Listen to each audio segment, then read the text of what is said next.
estoy hablando con colegas economistas, voy a pensar en ustedes que acá está.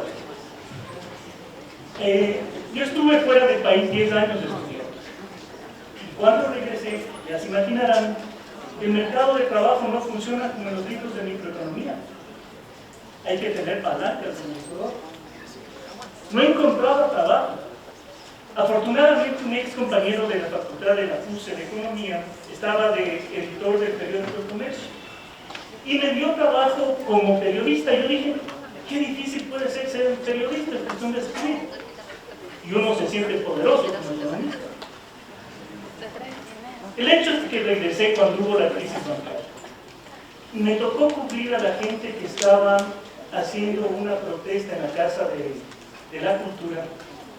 Cientos de gentes que estaban protestando frente a las autoridades porque se le llevaron la plata a los banqueros. Y eran unos dramas horrorosos. Realmente qué triste que era. Y era triste porque yo tenía todo el conocimiento.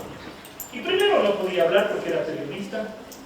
Y segundo, no tenía las palabras fáciles y sencillas para hablar.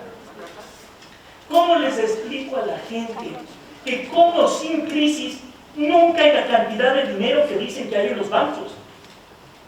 Ustedes saben el efecto multiplicador del dinero. Nunca hay esa cantidad. Y estos pobres señores querían que les devuelvan un dinero que jamás existió. Esta experiencia me sirvió para darme cuenta de que desde ese entonces he trabajado como profesor, también haciendo periodismo nacional e internacional, que la obligación de alguien que tenga un poco de conocimiento es ser muy claro, muy sencillo y construir patria con claridad. El economista tiene que aprender a hablar, tiene que aprender a expresarse. Y los conceptos tan difíciles que se manejan en economía tienen que traducirse en cosas sencillas. Porque si no, ya van a ver los líos en los cuales se mete uno cuando intenta explicar lo que es una tasa negativa de inflación a la gente que tiene un periodo y que no sabe lo que es algo. Cuando yo vi el título posible de esta entrevista, de esta conferencia, me di cuenta de que es profundamente normativo lo que está ahí. No es descriptivo. Acuérdense que en economía nos piden que seamos fácticos, no normativos. Si quieren ser normativos, vayan a derecho. En economía no. Pero eso es normativo. Hay una trampa ahí. Y esa trampa es lo peor, es que me pregunta mi abuelita, mi mamá, mi tía, ¿qué hace el próximo gobierno, hijito? ¿Qué tiene que hacer? Y no se da cuenta de que es normativa la pregunta que me está haciendo. ¿Por qué es normativa? ¿Puede pasarle a la siguiente? Porque estamos suponiendo implícitamente que la economía es como un teléfono que se daña. Y que como se daña hay que repararle. Y que lo único que necesitamos es un buen doctor que venga a reparar las piezas que están dañadas. Y ese doctor tiene que ser un economista. Implícitamente estamos pensando el proceso económico como que fuera a arreglar una cosa. Como que hubieran 10 problemas que están ahí y que hay que arreglarlos y solo se necesita el buen doctor. Y eso es normativo. Porque si ustedes estuvieran aprendiendo política o políticas públicas en un curso superior de economía, se darían cuenta de esta cosa como problemas evidentes. Los problemas se construyen. Lo que la sociedad cree que es un problema es el producto del discurso político que circula. Entonces, por ejemplo, resulta que yo le puedo decir a mi abuelita, abuelita, el principal problema es el empleo. Me dice, no, hijito, es la seguridad. Hacer política económica significa darse cuenta de que otros construyen los que son los problemas. Y nos venden como que fueran realidades objetivas, como estas, que se tocan. Y no son realidades objetivas. Entonces, ¿cuáles son los desafíos del próximo gobierno? Están pensando como que fuera un conjunto de cosas que hay que importar y armar. Y no es así. Yo más vale les invito a que no seamos normativos y a que nos demos cuenta de que lo que va a hacer el próximo gobierno será lo que ese gobierno quiera hacer. Porque no hay problemas objetivos que le convengan solucionar. Las frases que ustedes tienen ahí son frases que se aprenden en los cursos de Public Policy en las universidades norteamericanas. No existe un conjunto de cosas que hay que resolver. Ustedes deciden lo que hay que resolver. Y aparecen como los médicos que arreglan. Pero recuerden que ustedes están definiendo. Entonces olvidémonos de cuáles son los problemas que hay que resolver y pensemos qué es lo que hará el próximo gobierno. Independientemente de que sean o no problemas. Quizás lo son, quizás no. Pero eso es el objetivo. La siguiente, por favor. Miren, esto se puede aprender de la forma difícil o de la forma fácil. La forma difícil es meterse a los libros de economía de la conducta que ganaron el premio Nobel en el 2017, donde les van a decir que las decisiones de política económica no son racionales y no están tomadas en función de simplemente el bien común. No son así las cosas. Ahí ustedes tienen un libro que se llama Mal Comportamiento, de un señor que ganó el premio Nobel por decirnos que no somos los homos económicos del libro de microeconomía. ¿Qué significa esto? Como dijo el colega anterior, que la economía no se puede pensar sin política. Y estamos en el Ecuador, por favor, eso ya debería ser parte de nuestro ADN. Aquí pensar la economía sin pensar la política es una locura. Porque la política determina lo que se puede o no se puede hacer. Así de cruel y triste es la realidad. Y a mí me gusta una definición de ese señor Laswell que está. Laswell era un científico político norteamericano que cuando le preguntaron qué es la política, él podía haber dicho las cosas al estilo político, al estilo filosófico, al estilo abogado. Es el bien común, es la lucha porque todos seamos iguales. Nada.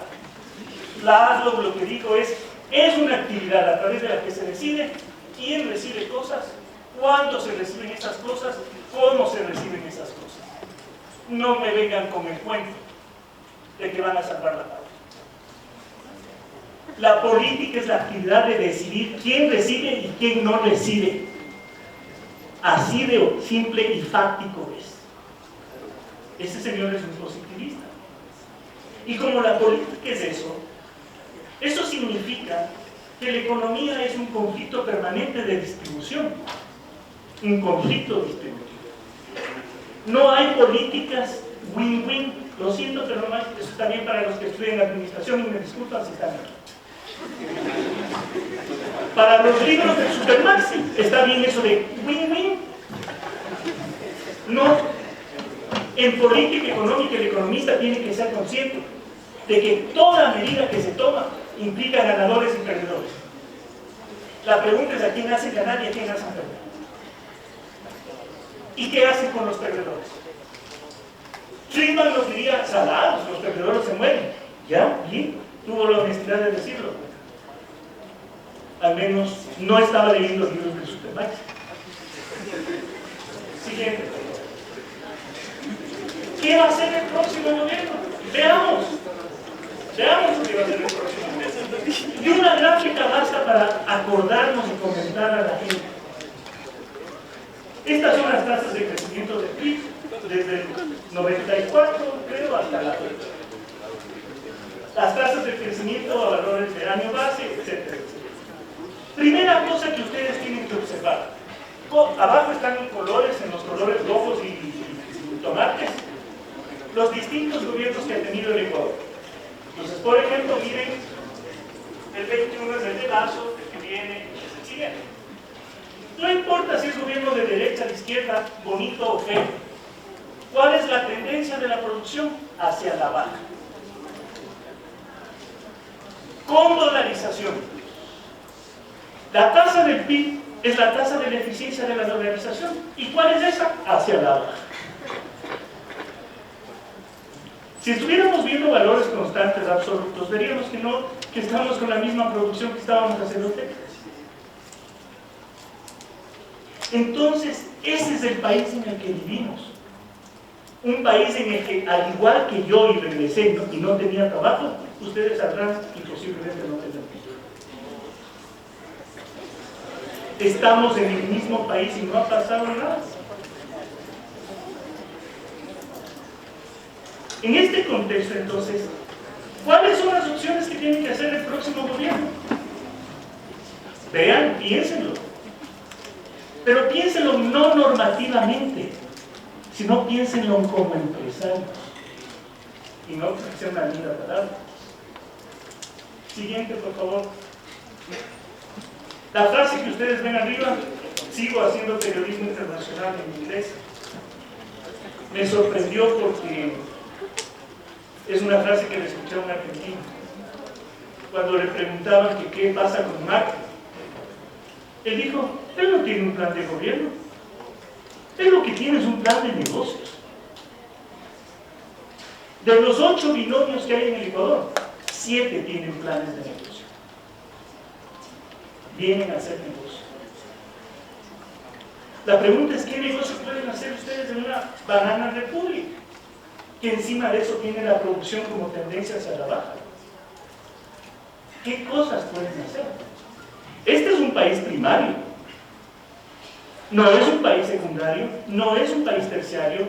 Evidentemente no somos Venezuela, que es absolutamente primario, pero somos un país preponderantemente primario.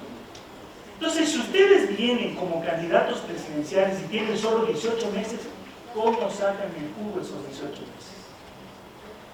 Eso es lo que tienen que reflexionar. Aquí no estamos arreglando el mundo, no somos médicos. Estamos analizando como científicos lo que pasa. Veamos las cosas. Siguiente. Perdón, antes de que pase. Me olvidé, no se llama solo República Bananera. Es República del Narcotráfico. Y esta es una noticia que salió en esta semana en el New York Times. Siguiente. A ver, si ustedes estuvieran en esos 7 binomios, que ya se imaginan cuáles son, vienen a hacer business.